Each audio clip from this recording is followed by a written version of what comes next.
Hello everybody, happy Monday.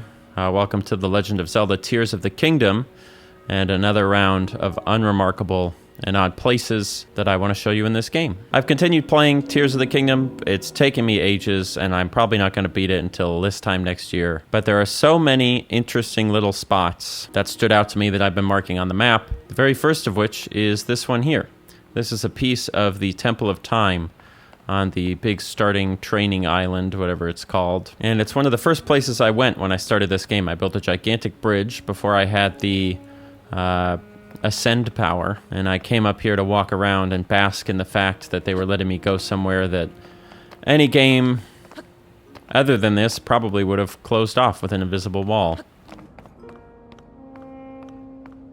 So for context for you on the map, this is the Temple of Time. We are hanging out in this little, I guess, typically unreachable sort of balcony area. And while you think about that, I'm going to jump out here and give you a better view of what we're actually looking at here.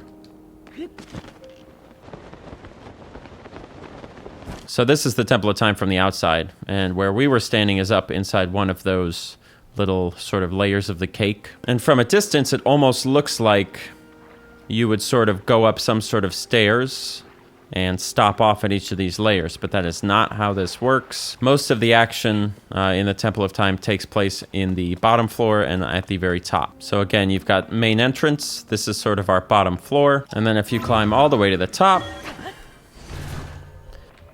you will find yourself in this sort of what looks kind of like one of those old Aztec soccer stadiums. Now, I'm still only about halfway done with this game, so I have no idea what's going to happen here. I assume something. But the point is, this is the area that you're meant to go to, and the area that we were is down off the front here. Whoop. Now, Zelda obviously is no stranger to this kind of freedom since Breath of the Wild. This has kind of been standard. You know, when they made that game, they kind of questioned that fundamental assumption that a player shouldn't be able to just go wherever. And I'm sure around the time that they asked that question, they had a lot of people going, well, if you could go anywhere, then players would sort of climb around in places that there's going to be absolutely nothing to do, right? To which it seems like the development team kind of said, so what? So what if we let people waste their time if they want to waste their time? You know, the game has plenty of indications of where you should go for the fun things. Even just looking out over this island, you can tell which areas are like, oh, okay, there's like a pond over there, waterfall up there, big giant cube in the sky, that's interesting. Visually, it's super clear. If you're the type of person that wants to go and just enjoy all the things that are explicitly diversionary, they did an excellent job of communicating that stuff non-vocabularily, which is to say without words. I'm sure there's a better way of saying that. But it is so cool that they decided to remove all negative reinforcement of doing the right thing. You know, there's no like, hey, you're leaving the battlefield, I'm going to kill you. And there's no like, there's an invisible wall, how dare you try to go this way. They just stuck to positive reinforcement, which is when you go to the interesting places, interesting things happen. Now, of course, they underestimated the player base, because I think plenty of us find these uninteresting places wildly interesting as well. And maybe they knew that. You know, maybe this is what Al Newman does when he plays Tears of the Kingdom. Maybe he just stands around on little corners of geometry where you're not supposed to. I have a feeling, given that he works for Nintendo, that most of his job is to make things explicitly fun. But I like that they just kind of threw out that tendency they had in the past to prevent you from doing unfun things. Really, since about Mario Galaxy, their first-party games have taken on the philosophy largely that every moment is enjoyable in some way or another. It doesn't mean you're winning every moment. It doesn't mean that you're doing something exciting every moment. But every moment is enjoyable in some way. You're collecting something, you're looking at something, there's a cool sound effect playing, something is happening. And it wasn't until Breath of the Wild that somebody there said, you know, maybe we can just not do that. Maybe we can let people play it that way if they want to have fun. But, you know, if they really want to walk around on a bunch of useless stone, why prevent them, you know? What's the point? If they want to go have boring time, they can go have boring time. And in that way, when I first came here in this first area, it immediately gives the impression that Tears of the Kingdom is not a self-conscious video game, to the point that they're not even worried about you going off and not having fun, which I think is unbelievably cool.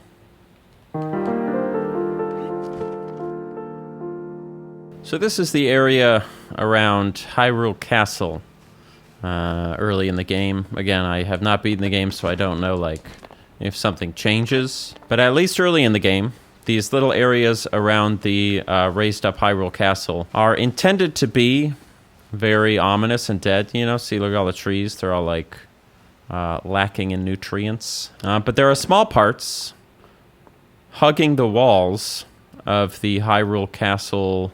I don't know, what is this, a moat or whatever it is, that feel almost Twilight Princessian in their lack of care and thought. There isn't even a funny piece of stone to indicate that they thought about this place. There are some randomly strewn about trees and animals, but you could imagine those being placed sort of haphazardly. Tree, you know, like you would when making a custom map in Warcraft 3, just trees everywhere. There's nothing at all in this area that gives the impression of any sort of life or thought. This is especially interesting in the context of this being the same map geographically as Breath of the Wild, but with a ton of aesthetic changes. Because as is the nature with 3D game development, you have this wonderful thing that can happen where you'll build two spaces in an open world, and the space in between them you didn't explicitly build, but it has to exist because that's how 3D space works. We talked about this in the Super Mario 64, one of these that we put up a couple weeks ago. It exists only because it must, not because anyone wanted it to. But because this is a reused map, it opens up the possibility for a space that is not only incidental in the case of its creation in Breath of the Wild, but also sort of double forgotten.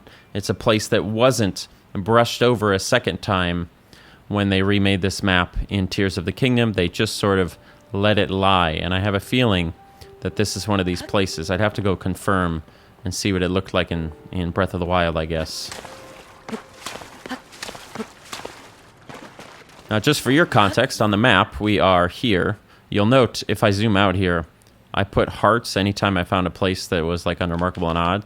So I've got a whole bunch of them around the map if you want to look. We're going to see most of them today, I think, but not all of them. So if you cross the bridge over the moat and just take a right, that's where we are right now. We're just south of the dining hall. It almost has the impression of, if you've ever gone to one of those post-industrial boom towns that just kind of gets left, you know? I'm probably putting that in my head by thinking too hard about the fact that this was a reused map from Breath of the Wild. But as much as we all groaned when they said they were reusing the map, I didn't really think about that at the time, how it did leave this opportunity for sort of a multi-layered abandonment of little spots, which is pretty cool. Now, one more thing that I really like about the spot is right here.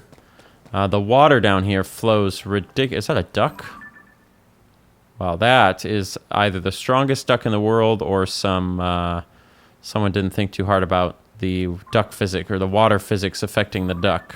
Anytime I look down in like crevices with very fast rushing water, it's just like immediate death and you can do nothing about it and no one can save you. In fact, I think I might just jump into it just for the experience, see where it takes me. How about that?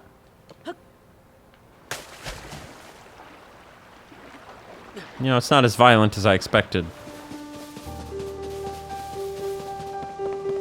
There's a similar feeling over on the west side of Hyrule Castle, where you have these big open swaths of forgotten land. So that'll be over here, right next to this heart. But I did want to show you, because if you look over here, aha! They've put a chest, a small little nod to the people who are looking around over here. Somebody on the development team did not forget about these places, you know? I wonder if you have to get permission, you know? If you have to send an email to Al Newman and say, hey, Mr. Newman, may I please put a treasure chest in the corner near Hyrule Field? Or did that person just put it there, like, without asking their manager? It's an interesting thought.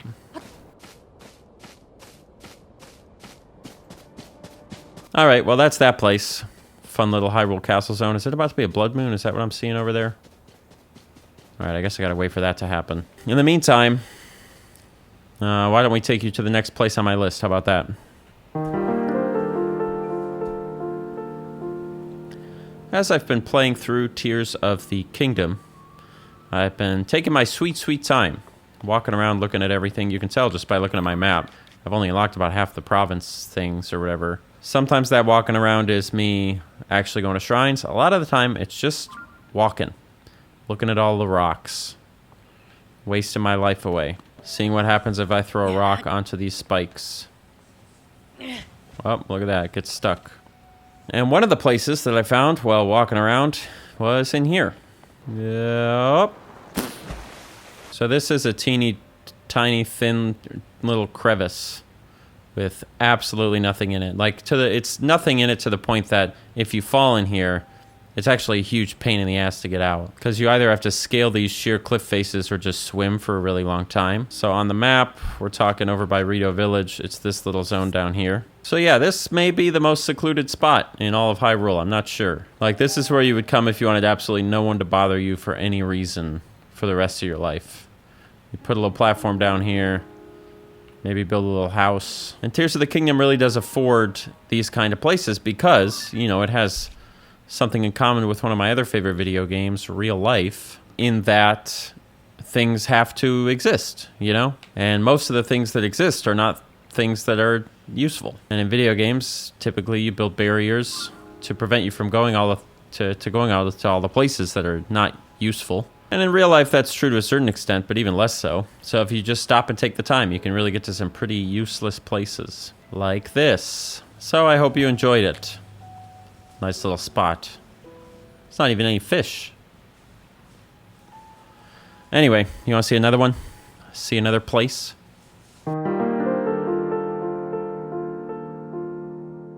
Oh, hi. Welcome to the sky. Imagine how this feels to be shirtless, flying through the sky like this. I bet it's so cold and refreshing. The place I'm about to go, I'm sure this is an obvious one that everyone was like, oh, Austin's gonna love this place, and you'd be right. It's down over here. Whoops. So this is a sort of a diving challenge where you dive through all of these rings, past all of these surfaces. You start up on that island, you dive off that ledge, and you just plummet straight down through these big concrete rings and whatnot. But of course, in keeping with Tears of the Kingdom tradition, you can land on the rings. And if you do land on the rings, guess what? Nothing. I was actually surprised, you know, when diving through this, and of course stopping off at these little islands, that there wasn't, at least that I found, anything. You know, I would expect at least like some mushrooms to pick up or something, but no, there's really nothing. And when you get further down into these places, it gets very sort of shady and very much ignored. I have a real attachment to these places with big high walls, I guess, in this game. Kind of like the last place we were. This is maybe the best example of the dramatic difference in approach that this game has from previous Zelda games. Think back to something like Twilight Princess. You've got that sequence in Twilight Princess where you're riding the bird through the big like underground canyon or whatever in the twilight. To be able to stop and walk around in this area would be like being able to stop and just walk around on any of those given surfaces or anything like that. Those giant strange apparatuses that you only see for a moment. Imagine if you could just stop and take a look and there'd be nothing there, but you could do it.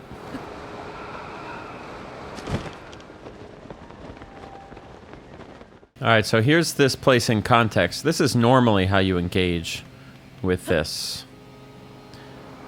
You zoom down like this. You go through the holes. Da-da-da-da-da-da-da. There it is! So you can see why it fascinated me, the idea of landing on one of these. Because I thought surely something so interesting looking would be full of things to do. And it is, but all those things are like just like walking and listening to my feet on the concrete, which is pretty good noise. And in a funny way, the fact that there isn't anything, you know, the fact that there isn't a Korok even, or a treasure chest, so, you know, that I can find, does reinforce that thing I said earlier, that Tears of the Kingdom just feels like a ridiculously confident video game. It doesn't feel like it's worried that I'm not going to be having a great time and constantly putting things everywhere, which I think it can give that impression if you just sort of play it and follow the points of interest. But when you're out here walking around on these just like collections of geometry, there's often been this very pervasive philosophy that you playtest a game and you figure out the points in the game where you know, the people stop playing because they got bored. People do it with YouTube also, right? I can look at the analytics and say, where in the video did people turn it off? Did they turn it off when I was running in circles right now and just talking about a bunch of nonsense? And so you go through and you find all those spots and you put something there. Oh, well, one of the players landed on the big circle thing and there was nothing there and they got bored and they quit. Oh, put a Korok there, you know? And it's that kind of anxiety that I think is really fucking annoying, and that Tears of the Kingdom like doesn't have any of, which I think is its greatest achievement. You know, a lot can be said about the physics are incredible and the story is fine and the voice acting is fine, I guess. But you know, the world's amazing and the powers are so incredible and the vibe is great. But all that together, like the biggest achievements of a game like this is it's one of the most confident video games that's come out recently. Now, don't hold me to that because I'd have to think more about that to see if that's true or not. But I think it's true, at least a little bit. Anyway, you want to see? I got another place for you, and it's my favorite one. If you would stick around for it, I would appreciate it. Look at those birds.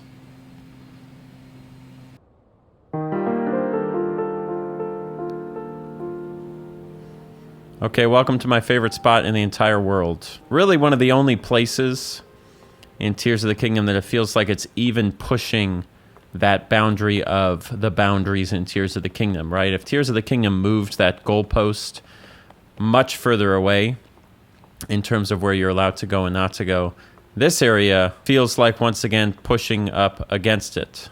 Now where we are is up on the north side of Hyrule in this tiny little jutting out area that separates the Akala Sea from this gigantic fucking hole.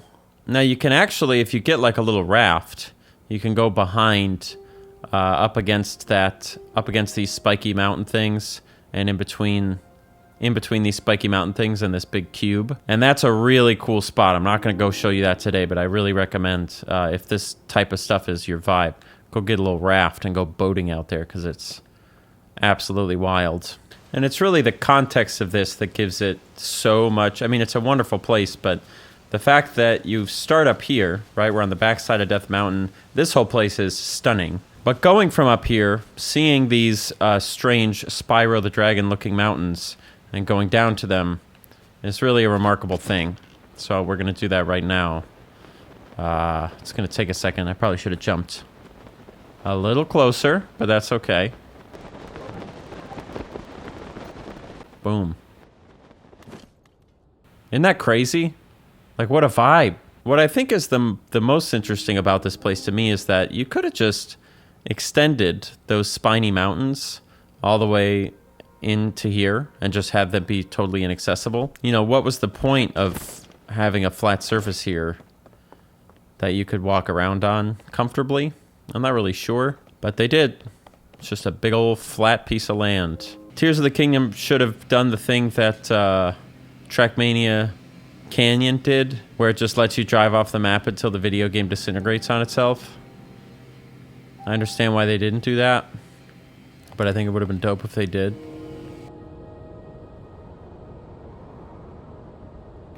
God, I love making these videos. I really, really do. If you love that I make these videos, post a comment down below saying that you loved it. I'd appreciate that very much. And if you have any spaces in Tears of the Kingdom that you think I should have covered or I maybe should cover in an update video or a part 2, post those down below as well. I'd appreciate it. And of course, the 2 best things you could do to make sure that I'm able to make more of these videos is number 1, watch another one of my videos right after this. Number 2, support me on Patreon. This is a viewer-supported channel. I can't do it without your help, just like all the people you see scrolling by on the screen right now. Thank you all so much. As usual, I've got one of my songs for you at the end here. Please enjoy it, but feel free to click one of the other videos. If you don't, that's okay. I really appreciate you all letting me show you these places, because Lord knows, you know, most people don't want to see them. So I'm glad I found people who do. Hey, how you feel about your life?